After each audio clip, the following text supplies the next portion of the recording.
Hi everybody, welcome back to Sunday School. Today is Sunday, May 15th. It's been beautiful weather so far this weekend. I hope that you've gotten outside and enjoyed that sun and soaked it all up. On this day each year, we mark the day that Jesus' time on earth came to an end. Now, it's not the day that he died, but it's the day that the Spirit took him up to heaven after he was done teaching the disciples and giving them, showing them love and giving them instruction.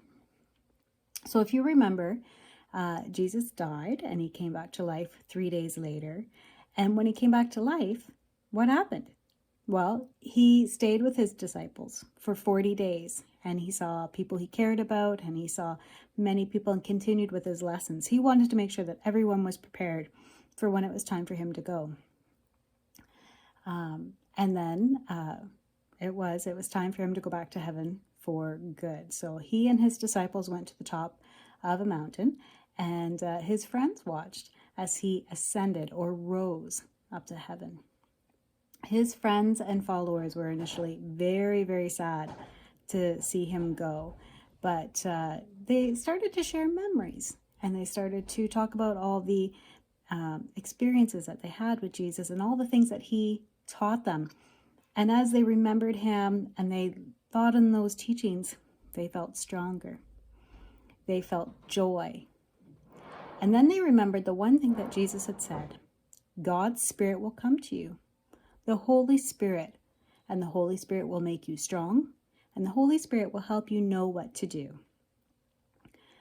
We're going to follow up with our I wonder questions. Think about each of those questions in the little story I told you. And then I'm going to read to you an adaptation from a scholastic Bible called the Read and Learn Bible.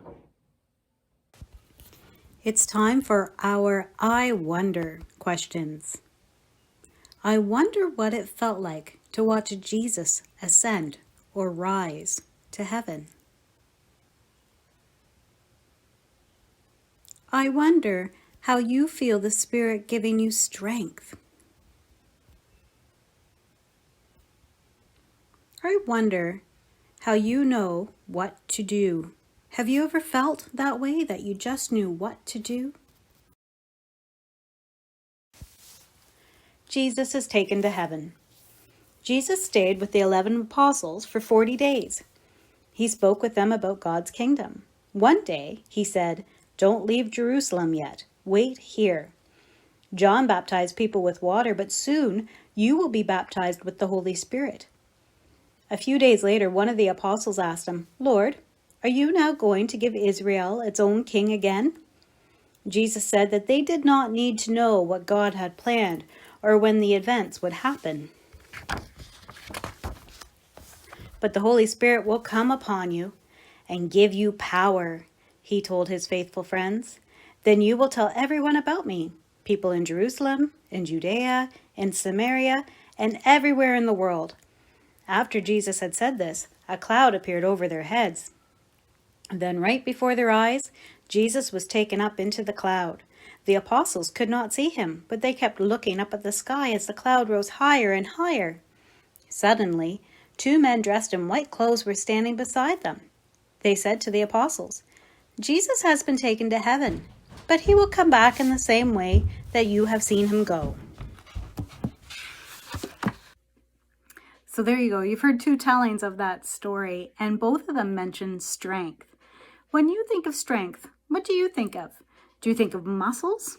Do you think of mental strength or maybe emotional strength? There's all kinds of strength out there. When you feel like you don't have the strength, we are encouraged to lean on God. We're encouraged to rely on that Holy Spirit working through all of us, that inner piece of us, that little bit of God that decides to live in us. It's pretty remarkable. And if God can create the earth and can do amazing, amazing, wonderful things, think about a little piece living in you and how strong that makes you. I know you are all strong. We're all going through a lot of stuff right now. But you are all strong. I have faith in you. Your activity this week is to do a scavenger hunt. look around your home and your property, and or go for a walk and find things that represent strength to you. I love you all. Take care. Have a wonderful week, and we'll talk next week.